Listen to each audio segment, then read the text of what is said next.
go! Yes, ladies and gentlemen, we are back with some more Jujutsu Kaisen content. Yes, ladies and gentlemen, thank you all so much for holy shit, dude, I want one intro where I don't just fuck it up! Thank you all so much for the support as of recently, man. We're coming up on 8,000 subscribers, hopefully 10,000 by the end of this fiscal year.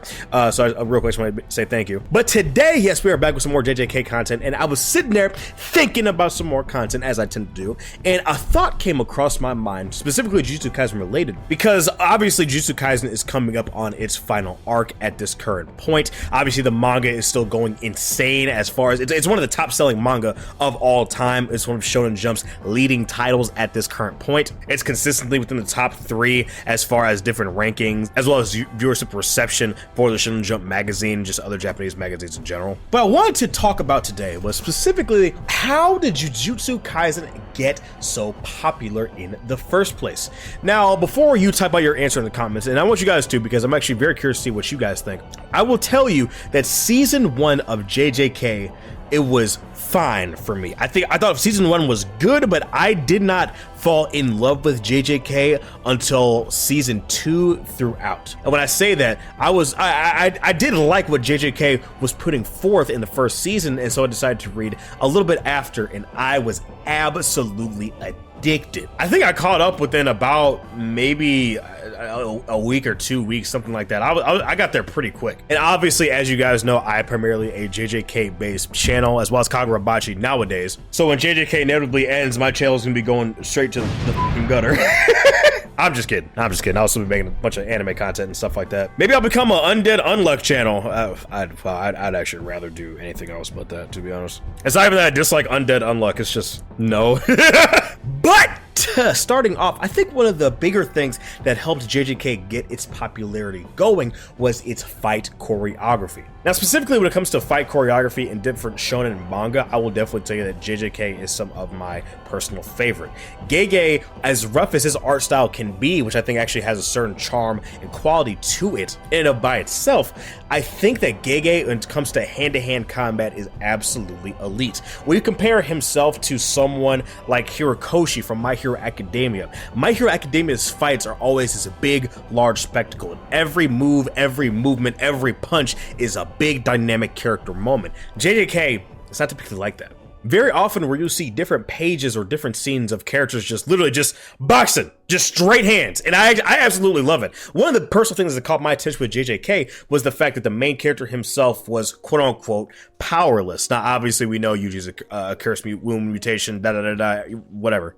But Yuji doesn't have any inherited techniques. Yuji's curse energy control is kind of shit. He doesn't even have a Naruto one jutsu that he's really, really good at. His own signature move, Divergent Fist, was actually born out of an accident. And even still, Divergent Fist isn't anything super, super duper crazy. Hell, even Black Flash, most elite sorcerers can do it, but Yuji, obviously being the protagonist, is special, and he has a special affinity for it. Now, I'm very curious to see whether or not that Gege will actually go into why Yuji can do it so many times, because I mean, his record was 7, so I have no idea. The first time he ever did Black Flash, I believe it was, what was it, 4?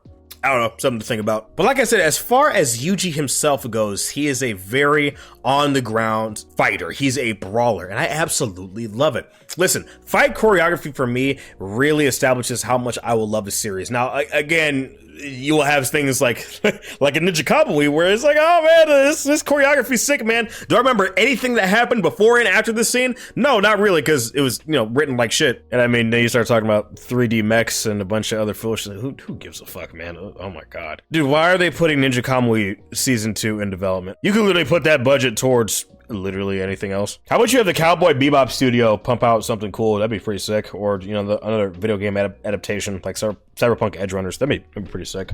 But no, man, let's get more CGI ninjas, boring characters. Now, as a lot of y'all know, my personal favorite fight in JJK is Yuji versus Chozo, and oh my God, did the anime do a fantastic job of showing just how intense and how tight this fight was, man. Obviously, people shooting beams and domain expansions and all these kinds of things. It's cool, it's fun, but raw hands, real intimate, tight, close quarters combat. Oh my God, yes, Lord.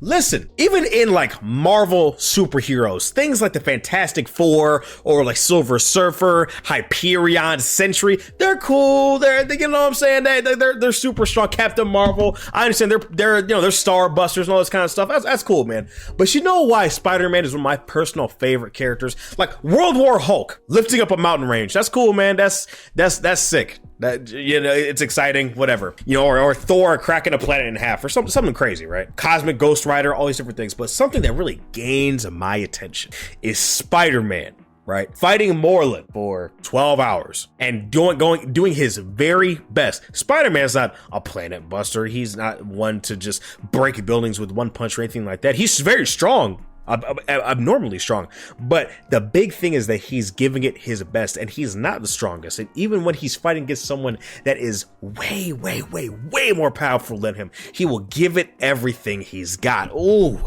that's what I like. That's what I like. So yeah, I definitely do that. The fight choreography of JJK definitely helped supply its popularity. Number 2, I definitely would say that the animation in season 1 was absolutely fantastic. More specifically, there's the one scene of Megumi running through the hallway in episode 1, and it just looked great. I don't know if that was rotoscoped or what, but that looked absolutely phenomenal. The opening of season 1 definitely captured the spirit of the series, and all of the fights and even the different sound effects used definitely lended credence to what we were seeing as viewers and how we were experiencing it. Even how the curses are drawn with more of a thicker art brush style, continuing from, you know, season 1 to season 2, it gives a very different vibe every time we see them. Now, obviously, the disaster curses, they don't really count because they're no characters themselves, which I'll talk about in a second. But yeah, animation absolutely outstanding. Dude, I remember the massive amounts of hype when Yuji bashed Mahito's skull with that headbutt. That was some goat shit. Listen, y'all be talking trash about my nephew. Listen, y'all know me. Yuji's my nephew. Yuta's my nephew as well. All this Yuta slander, y'all can keep that at home. But Yuji, that's my dog, bro. You can never tell me that Yuji, he ain't built come from the dirt. You saw what I'm saying? He ain't got that. He can get that dog in that raw spirit. That's what I like to see. Just take that nigga head and just. If Capcom were to put Yuji in Street Fighter, I would consider playing Street Fighter for the first time in my life. But also, I don't hate myself, so I don't play, 2D fighters like that. Do y'all remember how hyped people were when they saw the Black Flash for the first time and just like the individual impact shots or impact frames rather? Dude, that was sick. That was really sick. Now you do have some kind of weird cuts like Yuji and Todo jumping Hanami. It has this weird slow motion effect that I definitely think was on purpose. But again, it's very small considering the fact that 90 to 95% of season 1 looked great at all times. Although I will tell you is that I really, compared to season 2, do not like season 1's art style. It's too glossy, it's too polished. I'm not huge on it, man. Especially Yuji's face himself. Yuji's face in season 2 is way blockier, it's way wider, and it's more true to his manga art style as far as his face goes. Because honestly, everybody looks like just too cute in season 1. It's weird looking. I mean, even Sukuna in Yuji's body, he just doesn't. He doesn't look as dastardly. He doesn't look as evil, in my personal opinion. They go to season 2 and you have so many different things. Even with the Jogo fight, where you see that one skull image, or him with like the semi-troll face. You know what I mean? Oh man, I just season 2. Y'all don't understand. Listen, y'all do not understand how happy it makes my heart to hear that JJK season 2 is the pinnacle and is being treated as the gold standard for battle shonen animation. Oh my god. I've been on one recording for the past like 2-3 days. I'm so sorry. I don't know what the fuck is going on with me. People talking about, oh, My Hero Academia's animation fell off. When I say people, I mean me. Oh my god, My Hero's animation. You can't be expecting Demon Slayer or JJK levels of animation. Listen, competition breeds excellence, people. I'm gonna go tell you this each and every video. Listen, bro. Like, dude, I need the people that are working on Invincible to look at what X-Men 97 was putting out, and I need them to get it together. It's not just like the actual animation, but the art style of Invincible just looks like shit. It's horrible. I hate it. It's so bland. It's so stale. It's just ugh. Like, can you imagine if Invincible had like Young Justice season 1 and season 2 level animation? Oh my good gravy. Actually, now I mentioned Young Justice, I actually never want to think about season 3 and season 4 Young Justice ever again in my life, actually. Fucking Forager. Ugh. Why am I on it? Why am I going on so many tangents in this video? I need to get back to writing more scripts because I'm losing my mind every day. Number 3. You gotta give it to the female population in the anime community. They know how to pump life into a series like nobody's business. Listen. I know a lot of people are like, oh my god, bro, these female Gojo fans, they something else. Listen, I need you all.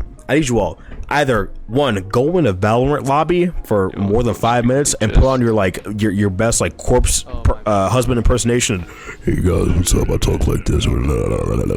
Or go online and look at female Venom fans. They are a different breed. They make female Venom fans make female Gojo fans look like Catholic schoolgirls. I've seen the most unholy of tweets on my timeline at like 3 a.m. at the barbershop from some of these people. Yeah, dude, the women thirsting over the men in this series definitely helped with this popularity, and I think it's a good thing. Do I think that 100% it's Gojo? No, I don't necessarily think so. I definitely think that obviously you have your Nanami, you have your Geto, and all these JJK men, you see all these edits on your TikTok For You page and all these different kinds of things. But hell, even the women in JJK, they're not ugly character designs at all. Listen. Y'all know me. I'm just saying, if Urahime existed in real life, listen, I just know she smelled good. You saw what I'm saying? Probably smell like some like Gucci Guilty or something like you know what I'm saying?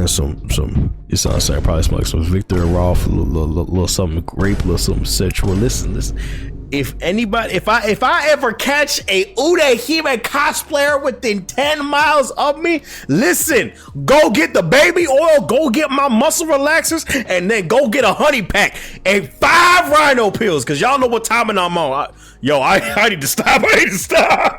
Next, I would say the power system. Now, the power system in JJK, I absolutely love. Now, when we start getting later and later into the series, then we got to see it actually flourish, and Gege actually get to explore more and more of what he wanted to do with it. I'll even say that the best example of this is Hikari versus Kashimo, and then Gojo versus Sukuna. Gojo versus Sukuna more so of getting to see the limits of Jujutsu, especially like domain expansions and reverse curse technique and that kind of healing. But the power system of JJK is very traditional. It's very easy to understand. It's very easy to digest. Curse energy comes from your body, but more so your own emotions. Curses are born from negative human emotions, yada yada yada. These are generally terms that we've seen before. But then the application and how these different things are delivered is very interesting. For example, limitless. For all intents and purposes, limitless is just a barrier. But limitless is the concept, or infinity rather. I'm saying limitless, but you know what I mean. But for example, infinity is actually the concept of getting closer to something and getting 0.01 meters away, 0.001 meters away, 0.00001 meters away, etc. It's a barrier, but how it is presented is very important. Even piercing blood, for all intents and purposes, piercing blood is a beam, but it's shot out like a high-speed projectile. Similar to Dead Man Wonderland, but you get the gist. Curse energy is essentially ki, nen, whatever you want to call it. Spirit energy, very general, broad concepts, but how they are used, and even the concept of domain expansion. Domain expansion is easily the most identifiable trait as far as the power system in JJK goes. Dude, I'll probably say this to whoever's I get to edit this, but dude, that TikTok of Goofy and his domain expansion die. Have y'all seen those like SpongeBob domain expansion comics on Twitter too? It's just so goofy, and they just represent breaking a character down to their most identifiable traits is so cool. Sukuna's domain expansion, just how horrific it looks. It's a deity's typically a shrine is where you go to worship a deity, but his has this otherworldly, supernatural, eldritch horror feel to it. It just looks like it's in pain. I love it. Also, speaking of, I'm very curious to see how they will animate narrate Sukuna's quote-unquote new domain expansion. And when I say new domain expansion, I mean his like super damaged domain expansion that he kind of just like had to like bust his ass for when he was fighting Yuji, and Yuji had to use simple domain on it in the recent chapters.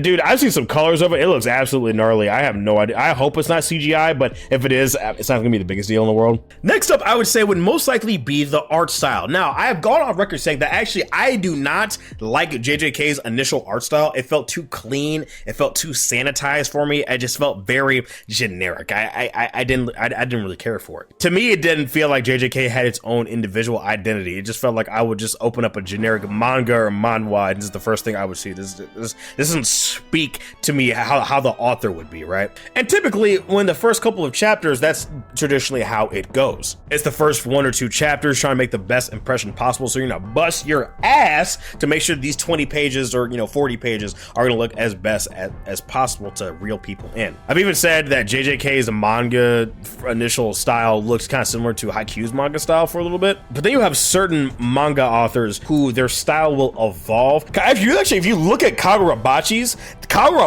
the pose, you know the Chihiro pose that everybody made fun of, the whole Chihiro meme. Well, Chihiro actually does that same pose later on, and when he gets Enten back, and it looks vastly better, way better. Oh my god, these color pages for Kagurabachi look absolutely so sexy. Oh my god, dude. Oh, I'll never stop talking about Kagurabachi. That's my new hyperfixation. I'm sorry. But as JJK gets later on into its art style, it becomes a lot rougher. It gets more of a sketch feel, which is why when you have these super clean panels, it makes it sticks out. I believe Hunter x Hunter has a very similar thing, and Gege is obviously a huge Hunter x Hunter fan. But for example, you will have certain panels like Sukuna saying, "Stand proud, you're strong," or even Yuji saying, "I'm you," and how the anime actually went and transitioned to give it a one-to-one look to it. But typically, JJK's art style is very messy. It's very sporadic. There's spots everywhere, and to me, it's very endearing. It's easily identifiable. And then we come to the current arc, man, and Shinjuku Showdown is JJK's best look since Shibuya. I don't care. It looks absolutely fantastic. You tell me when Sukuna launched, ooh, yeah, that was some of the cleanest art of his character you've ever seen. Stop it, stop the lies, man, stop it. And the last thing I probably will say is that the curses themselves, the disaster curses more so, have their own personalities and wants and desires. While yes, there's no like big demon lord or anything like that, but the closest equivalent you would have would be Sukuna himself, but he is more so of a human that was just so evil he was basically a curse. Is it bummed that I'm sad we haven't seen Sukuna just like straight up eat anybody yet? I mean, he took a bite out of Hana, but like, I do kind of want to see him like ingest somebody. Do I have a vor fetish? I hope not. Dude, when I don't record for like 2 days, I start saying some crazy shit. I need to stop. But when we go to like Jogo, for example, he says that, curses are the true humans and that humans don't deserve what they have and all these different things. So even Mahito, who is a fresh curse, he was born from the fear of other humans. We see their wants and desires, so they're not just very generic monsters and blah, blah, blah, blah, blah, oogity boogity, right? And the monsters themselves have these really cool techniques. They have their own thoughts. Mahito teaches Hanami how to enjoy a fight and all these different things. It's very, very cool. Did they ever explain why Hanami talks backwards? Dude, again, this is why I hope the merger goes through, because I am kind of sad that curses kind of fell to the wayside as far as being antagonists. I mean, yeah, Curse Noya obviously exists, but like I want like an actual like major curse antagonist to pop up. So I'm hoping the merger goes through. I definitely think it will. I think that'll be a good point for the story to cap on. But yeah, let me know what you guys think and why Jujutsu Kaisen became so popular in the first place, man. Please make sure you comment down below. Make sure you leave, like, subscribe, and yeah, it's me, your boy Daffy, guys. Thank you so much for joining me on this video, and I will see you in the next video. Y'all make sure to take care of yourselves, guys, and have a good one. Peace.